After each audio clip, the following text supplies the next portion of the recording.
Okay, so hello everyone. We are now back again with another topic. And for this topic, we will now be discussing three, but don't be intimidated since in this one presentation, I tried to integrate it all since their common denominators that they are talking about the society, and the importance of culture on the development of the self. Okay? So, first we have, okay, let me check muna ako nag-record na ba siya? Okay, so nag-record na ko. First thing is that the first topic that we'll be discussing is about the sociological perspective between freedom and constraint. So why freedom and constraint? Okay, now we will be addressing that question later as we progress with our discussion. Okay, in sociology kasi, the sociological perspective, no, they believe that the self is a social construction. Okay, as we all know, sociology is the study of society, no? How an individual interacts with the society or the different social institutions. Okay, that is why sociology believes that the self is a social construction because the way we interact, no, the way we interact with our society or the way we interact with our community has an impact on the development of our personality and as an impact on ourselves as well. Okay, and we will be talking about that again later as we progress with our discussion. Okay, now um the idea about the self, according to the sociological perspective, is that the self cannot come to being without the input and influence of society, no, as what I said. Okay, making a strong case for the interrelatedness and inextricable links between the two. Meaning to say, the society and the self itself is connected. Okay, so they influence one another. It is not just the society that influences the self, but the self also influences the society around him or around her. Okay, but how do the society do this? Okay, unsa may ginahimo sa society di ay George Herbert Mead identified the self as the product of the individual's interaction with others in society that occurs in the process of socialization. Okay? Through socialization, that is how we gain the concept of the self in the aspect or in the lens of sociology. Socialization is a very important aspect. Okay, so how does society engender a complete and functional self? So how do socialization works? No, unsa di ay ang pamaagi sa socialization para maka-come up siya with the self that we have right now. Okay, now let's talk about the soup spilling kid. Nakalimot ko. Nakita na din niya ang picture sa iring. Okay, but let's say na nga wala pa mo kita. Okay, I will be telling you a story about the soup spilling kid. Okay, for example, we have Maria. Okay, Maria. O kato siya ng TikTok. But anyway, we have Maria. Okay, Maria is still a child. And one day, isang araw, naa sila sa balay sa iyahang ate and it was a rainy day. Okay? During the rain, her ate decided to make her a soup. Okay? So she made her a soup. So mo siya luto-luto, ganun-ganun, ana-ana, and then the ate served the food or the soup na dayon. However, due to excitement and all of those things, na trip ni Maria ang soup. Okay? Iya ang nasangkilan, so nayabo ang soup. That is why this is the story of the soup spilling kid. After sa pagyabo ni Maria, ano siya, ay, okay, mano yung reaction, no? Dili siya kabaloon sa yang i-react. Initially, ano siya nga, okay naman siguro, kay ako amang ate, wala po siya mahimo, kay siya mapigahimo, manghud pa mangko, ana siguro. Okay. So, ang iyang behavior nga mag-soup spill, na-spill ang iyahang soup, wala pa siya kabaloon sa iyang reaction. But then, nakita man niya ang reaction sa iyahang ate. Nasuko man na iyang ate. no? Nganong imo mangira sapoy kaayo og kapoy kaayo og limpyo, kapoy kaayo og kuan kaning init pa jud basahin ana, no? Makita niya sayang ate nga frustrated kaayo siya. Frustrated kaayo ang iyang ate sa iyaha tungod sa iyahang gihimo nga mag-spill og soup. Okay? So that is why ang reaction po niya nag-cry-cry na lang pud siya. Okay? Nag-cry-cry siya so wala siya nahitabo. Ay, wala siya nahimo sa nahitabo. But then, came up siya with the realization that in front of my ate, dili ko mag-spill og soup kay it is bad. Meaning to say, dili ko mag-spill og soup kay tungod ma-frustrate ang akuhang ate and I don't want my ate to be frustrated. So, iyahang iya bitong na coordinate, di siya coordinate, but iyahang na associate, no? Iyahang na associate ang kaning uh, I must not spill soup sa iyahang ate. Okay, basta naa ang iyahang ate. Okay? So that's the idea of the soup spilling kid. That was the first part of the story. Okay, what happens in the first part? Okay, first, we have pamanggod the rudimentary self pag naapata sa mga earlier napata sa earlier stages of our development, no?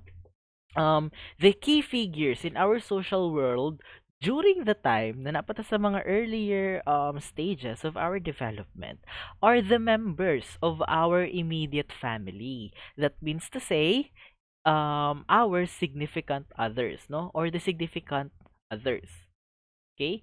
Now, the significant others, in the example of the soup spilling kid, example sa Maria, iyahang ate ang iyang consider as part of her significant others. And, no, kato sila nga mga significant others, they are an important element because they give us this what we call as the rudimentary self or the yet to be complete self or it is the incomplete self pa. Okay, so we have here the inputs from our significant others creating the rudimentary self na to. Okay, significant others pa ta. But why is it nga rudimentary pa, no? It is still incomplete. Unsa ang makapa-complete ato nila? Unsa makapa-complete sa self sa ibutan nato ka Maria? Unsa makapa-complete sa self ni Maria? An important element in how a person gains a rudimentary and yet incomplete self is to learn how other people regard him or her. That was the case for Maria in the first situation wherein iyang significant others ang nagregard sa iya mao nang nana siya incomplete self. It is only through the standpoint of one significant others, they add, that a child first achieves a sense of rudimentary identity. That's what I've said. Okay? The importance of significant others and its relationship to the individual is responsible for the development of the rudimentary identity of the individual.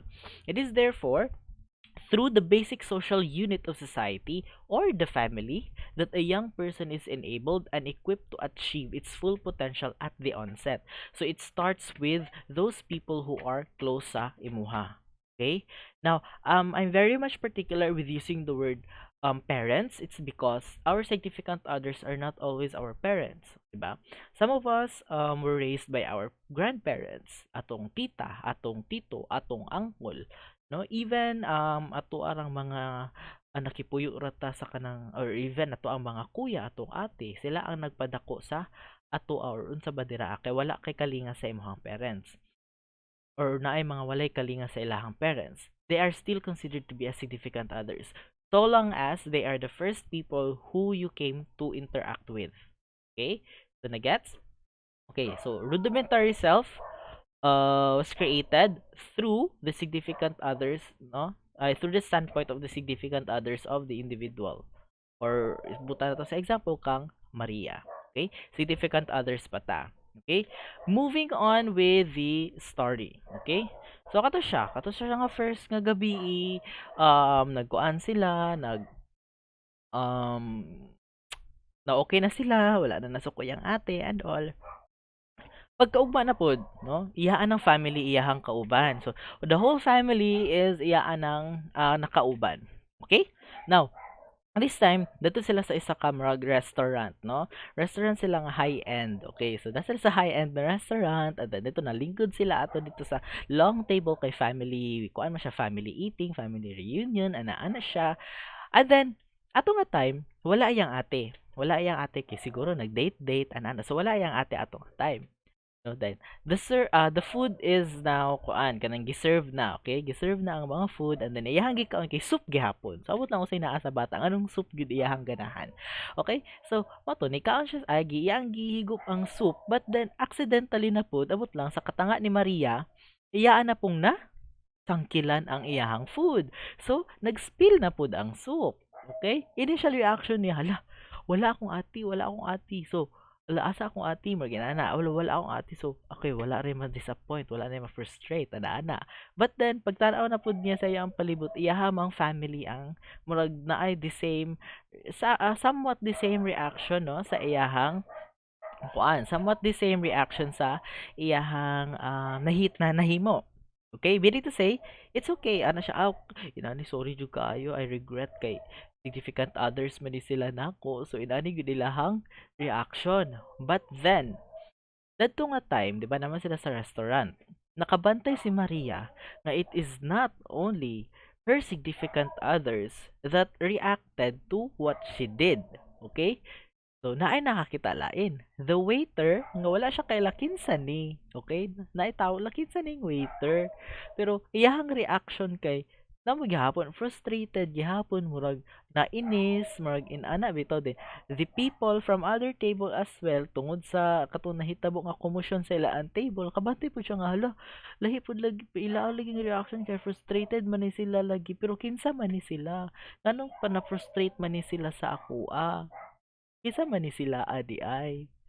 Okay, so this time naka-realize si Maria nga it is not only through the significant others, no, nga ang kanang soup spilling kay di maayo or is a good behavior or dili siya ma-consider it is considered as a bad behavior. Okay? This time naanay generalized other. Okay? So, somebody generalized other. Okay. Now, Maria realizes that not only her sister disapproving of soup spilling, but the belief is apparently shared by other members of her immediate family, her significant others. Okay. Now, she also comes to the conclusion that other customers in the restaurant, including the waiters, were also in disapproval of her act. So, murag, kinsa man ni sila mo kailaan nila nganon disapprove man ni sila. Okay? Now, Maria has come to the awareness that one does not spill soup in general na dayon. Okay? It is not only applicable sa iyang significant others but also to other people as well. And those other people, since iya ang mga closely related nga individuals or the significant others, other people nga dili niya gi-consider as significant others is called as the generalized other. Okay? So a simple shift in consciousness that actually elevates our identity and self-regard to a complex level of awareness that now includes within our personal vista not just our significant others, as what I said. Included for consideration is what Mead refers to as the generalized other. So it is not only significant others, but the generalized other must also be considered, no? In regards, no, to the actions or behaviors that we must do. Okay? So, the generalized others is indicated by the term one as a noun specific but mass noun commanding all of us not to spill the soup. But kinsa man di any generalized others. Okay? This is where the society enters, no? Is it it's nothing else, it's no one else but the society itself. Okay? The generalized other is the society. Okay? Now, this allegory of the soup spilling Maria is actually the sociological narrative of how individual achieves complete selves according to the reinterpretation of Berger and Lachman of Mead's pioneering ideas. Meaning to say, socialization happens whenever we integrate the idea or whenever we acknowledge the presence of not only this our significant others or our family, but also our generalized other or the society. Okay? Di ba kung kabantay ta daghan pa mga komandira nga di ka nang kinahanglan bitaw nato sundon, bawal mangihi dari, bawal tumain, bawal no littering, pero ambot lang ano kahang Ngano ka kang dili gyapon ngano kang dili gyapon magpatuo ang mga tawo nga bawal ay kanang i-segregate ang garbage, okay? I-segregate ang garbage, unsay tawag ana ay napanay basta ka ng mga usual nga mga balaod sa city, di ba naman mga balaod. Simple balaod pero dili mahimo. That is why we have this idea of paradoxical bitaw siya nga situation between freedom and constraint. Okay?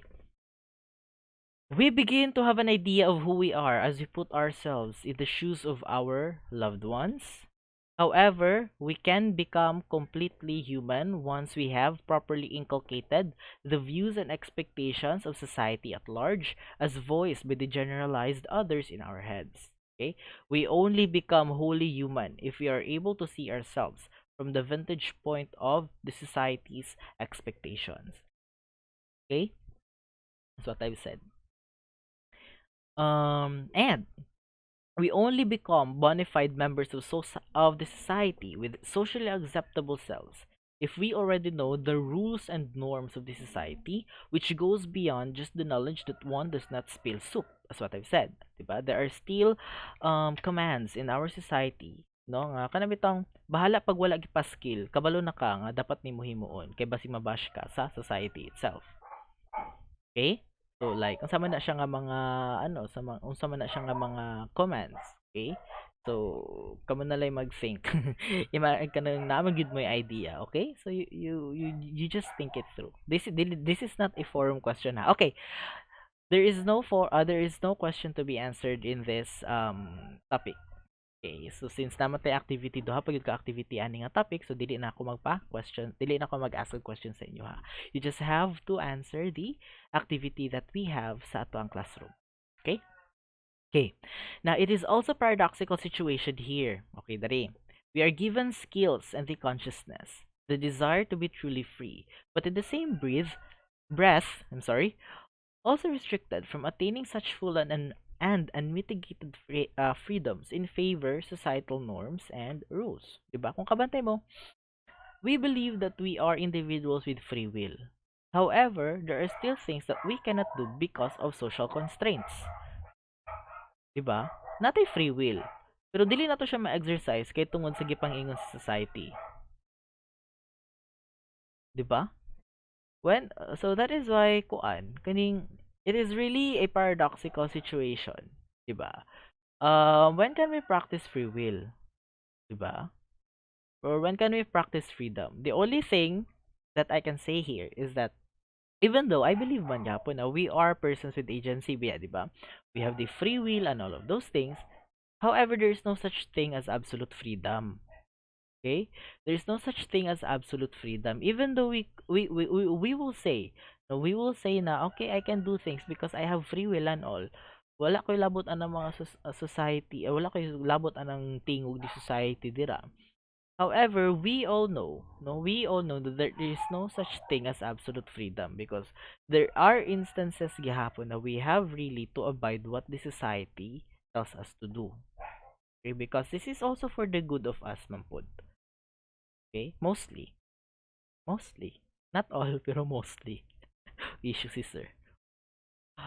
Okay, so kung kabantay mo biya, di ba? Na at barbitaw kung ibutang bitaw na to no nga marbitaw kung na ani butang tag circle, di ba? Na sa circle. Okay. And then ang katong atong freedom dadto ra nato siya ma-exercise sulod sa circle. Because when we go outside the circle, no? Then there will be some kind of misunderstandings na dayon or misimplications of the freedom that we are trying to exercise. So it might harm other people. It might harm other people, it might harm the society. So that is why even though we have freedom, dito ra nato siya ma-exercise within the limits ang katong free will nato so that there will be serene interaction with the society, not chaotic the thing. Okay? So that is how socialization works. Now, I guess I hope that I am clear with the idea of socialization. Okay, modernity and the self, the Lumad astronaut. No, so has the self has always been mired in this paradoxical situation of being empowered and yet restricted? Has there always been a modern and self-aware self? across history, whose freedoms are constantly mitigated by society. Okay?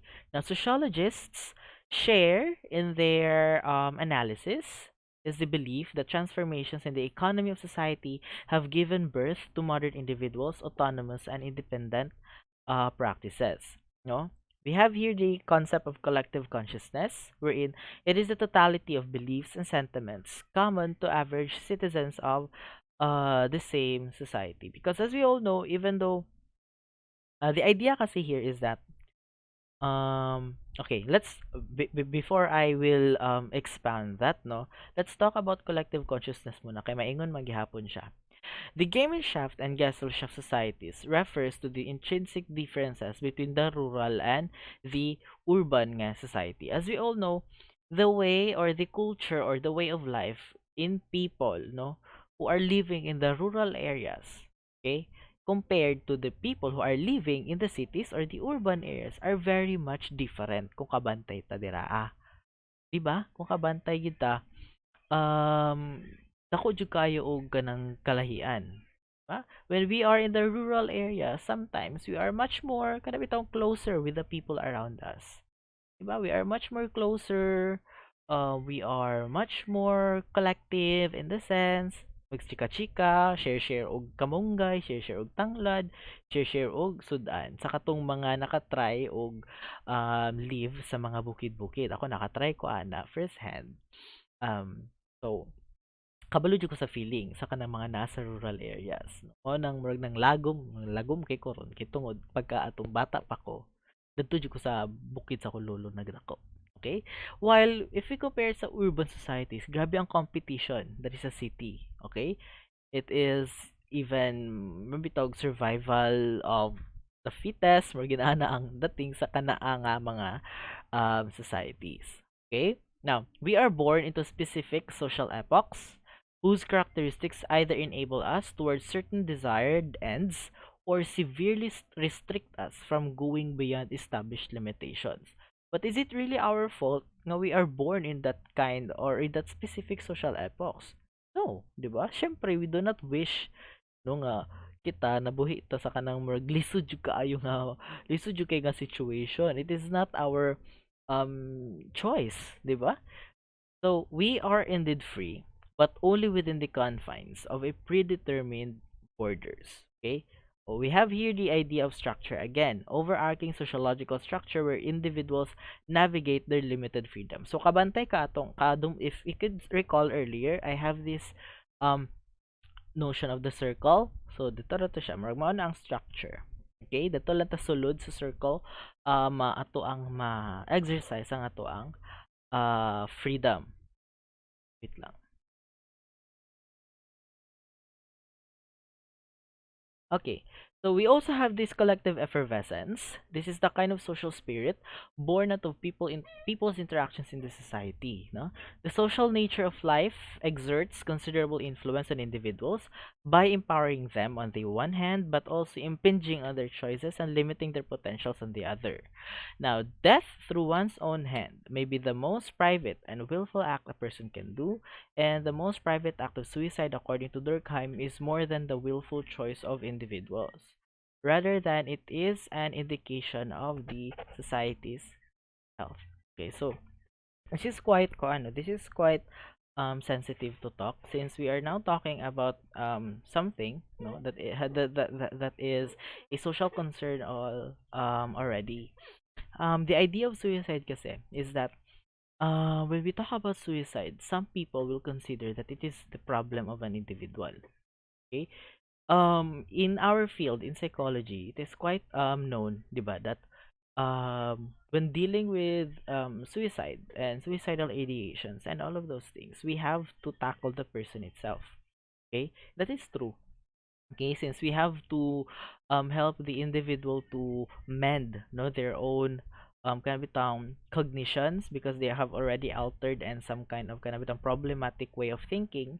So that is why they often do or they actually do the act of suicide. That is why we are here to help to understand how the mind works or how does the way of thinking of an individual who have suicidal ideations work.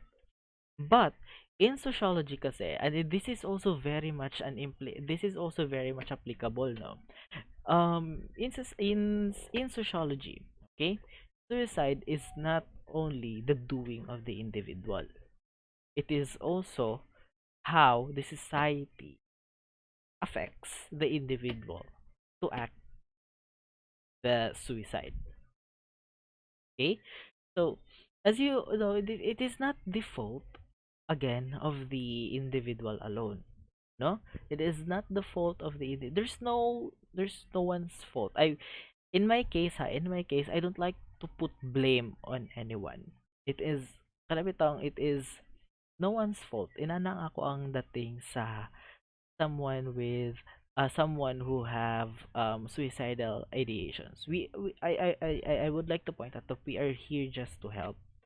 Okay, we must help them, no, understand their situation and all of those things. That is why you have, when you know someone who is suicidal and all, you really have to be very much sensitive to what you talk. Okay, dili nang mag-invalidate mo sa iyang feelings and all of those things. Okay, kay malay mo ka ng invalidation di ay ninyo, dili mo pareha og experience with the society, di maunsa na lang man. Okay, sabi na akong pasabot kana bitong sad siya, na-depress siya kay tungod iyang family sige og away, ana. Di ba that is an implication of the significant others, dira na ay problema. And then moingon lang ka nga friend, ay mo nga mani mo friend. Friend, tabangi ko ako magpapa sige away, di ko kabalon sa himuon. Di. Moingon na lang din ka, friend, sige lang friend, maundang na sila friend, ako mama og papa gani ana-ana. You don't have to say that ha, nga kanitong ako magpapagani mag-away pero magbati naman po dayon sila like this is not your concern. I'm not concerned with yours. Okay? This is kung ako pa nakapaminaw ato, makaingon bitaw ko no nga. Kung ako ang suicidal, makaingon ko nga. Hala, ganang inaani man sila. Lahi ra di ay ko. Okay? So that is why we really have to be very much sensitive. Okay? So, yeah. Let's move on, no? Medyo dark ang katong chika. So, the existence of social inequality is the strongest case for the power and influence of social structure over individuals. Okay, let's go back to the lumad astronaut. Ngano to na ay lumad astronaut ang ako ang giingon. Okay, so there is another story, no? Aside from Maria, natay duha ka nanapud tayo lahi nga story. So we have here two kids who wants to become an astronaut, no? Ang isa, since lumad astronaut man siya, ang isa is a lumad. The other one is a kid, no? A kid nga dato. Okay? Both of them dili kuan garbosa ang dato ha. Both of them are really hardworking. Both of them are very much kind. And maayo gid lang pagdako sila duha. Maayo sila. Nakalahian lang is their social status. Okay? The lumad kid really tries himself to study in an institution. However, due to the fact nga kanabitang wala sila'y tarong nga mapuy-an, magbalhin-balhin sila og lugar nga kapuy-an, mao nang iyahang ang pagskwela kay napoy hindrance sa iyang pagskwela. Okay? The other kid nga kanang datoon ana well off nga kid no buutan pud siya nagtrabaho o tinarong pud siya og eskwela and all of those things no nakasulod siya sa eskwelahan nga okay kanang maayo nga eskwelahan compared sa katong lumad kid. Now this is a very obvious question no, practical no, in a practical sense makabalo gid biya mas dako og chance ang katong person nga well off nga nakatrabaho ay nakaskwela sa mga sa eskwelahan compared sa katong lumad even though pareha sila nga naningkamot. Okay? And that is because of life chances. Okay? Social inequality. Okay? The social inequality is the strongest case for power and influence of structure over individuals. Diba? So I said, compare the two young individuals. One born into a first world setting with middle class parents, while the other lumad child from rural Mindanao whose education is periodically interrupted by evacuations due to the militarization. So, katakong gingan ganina. Okay? So, the case of the Lumad aspiring to be an astronaut is an example of how social structures define our life chances. But take note, okay? Take note, Aniha. Even though we have this idea of life chances, it is still not conclusive to say nga ang lumad astronaut wala na gyud chance nga mahimog astronaut. We heard so many um what do you call this? We heard so many stories of rags to riches, 'di ba? Nga mga cases. We have Manny Pacquiao, katutagya sa SM, basta ka ng mga gikag kapobre din ni Dato. Okay? So, they also have their own life chances. We also have those life chances as well. Okay? The sociological imagination brought attention to the structural limits of individual life chances. Individuals that occupy the same social position and have the same socially determined traits shall have the same life chances. Sociological imagination promotes this quality of mind that looks into the relationship of biography, history, and of their intersections within the society. It is useful in the practice of the sociological imagination was the differentiation of personal troubles from social issues. So lahi ang troubles, lahi ang issues because um troubles is much more personal compared to issues. When we talk about troubles, it is it is a problem of an individual concerning only the individual, and resolution can also be found within its limited realm. While issues pertains to the shared realities within the community with a greater number of people within a large social and historical milieu.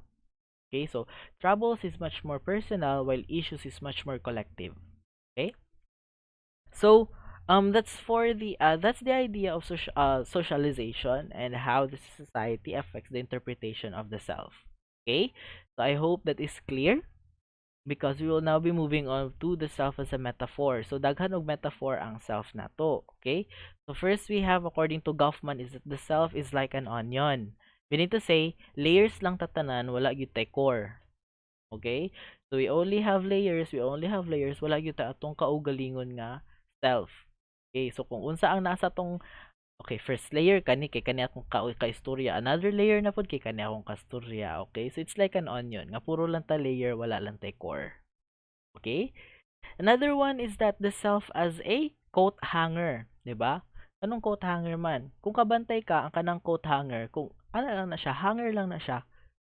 Wala siya murag, ano lang siya, hanger lang siya. Kanus ara man na siya magkapulos once you hang something. Okay, sa kana nga hanger. Same as with the self. Kita as an individual, tuo ta ang nagtuo ang kaninga metaphor nga mura ra tag wala, not unless someone will talk something about ourselves. Okay? Meaning to say we get ourselves from the society or we get ourselves from other people. The moment we receive something from, I better say for example, the thoughts or kana mga ana, feedbacks from other people, that means to say the self that we have will become kana bitang nanay pulos ang atong self. Okay, same as with the coat hanger. And lastly, we have theater. Okay, the self is just like the theater. Okay, wherein we are all active actors. Mga actors and actresses lagi daw lagi ta. Okay, so we play the roles of what the audience would like to see. Okay, so we play someone that is comedic, we play someone that is hardworking, since mao man na ang ganahan nga makita sa audience. Okay? However, same as with the theater, pag moadto na ta sa backstage, dito na din ta makaingon nga kita as a person, dito na to mapakita kung kinsa gyud ta sa backstage. Same as with life, okay? There is some place here where we live nga makaingon gyud ta nga I can be myself. May it be in your treehouse, may it be in your room, may it be somewhere nga kasulok-sulukan, but there is always a place that you can say that I can be myself. Okay, so we have the self as an onion, coat hanger, and we also have the self as the theater. Okay, now Foucault also has another um what do you call this? Also as another metaphor, no? According to him, the self daw is just like a panopticon. So the panopticon looks like this. Okay. It's mura bitaw siya og naay tower sa tunga, and then kanang nakapalibot sa tower are prison cells. Okay? Meaning to say, ang kanang tower sa tunga, makakita siya sa katong mga tawo nga naa sa prison cells, but ang katong mga tawo nga nasa prison cells, dili siya makakita sa tawo nga nasa sulod sa tower or sa panopticon itself. Kung kabantay mo, it's like the implication is like the use of power. Okay? So katong mga naa sa panopticon, they are powerful. Okay, margin ana man iya. However, Foucault actually had a connection with that of the idea of the self. Unsa di ay naaaning sa panopticon. The idea of the panopticon is that just like ourselves bitaw, we are very much conscious, no? We are very much conscious on what other people sees about us. Okay. Same thing with the panopticon. Okay? Wala pa ta kabalo. Wala for example, kana mga prisoner dira nakapalibot sa panopticon, wala sila kabalo nga naabigatan tanaw nila. So they will really act good. Same thing with us, di ba? As we go outside, wala kabalo kasi mga gatanaw sa to gi-judge na data. That's why as much as possible we want to behave as accordingly as possible to what the society demands. Okay, same as with the panopticon. So, gawas na to buutan-buutan, angel-angel, ana-anak, kay hala basing mabash, di ganahan mabash. Okay, same thing with the panopticon. Okay? So, that's the idea of the self in the sociological perspective. Again, just a quick recap, no? We talk about the process of socialization, wherein we can only become our whole self once we once we acknowledge the idea of the presence of the significant others and the generalized others. Okay, we also have the talks about life chances, and we also talk about the metaphors about the self. So all in all, we are talking about the social construction as of the self, or the self as a social construction. Okay? So, let me cut muna here, and then I will proceed with the next topic. Okay? So, yeah.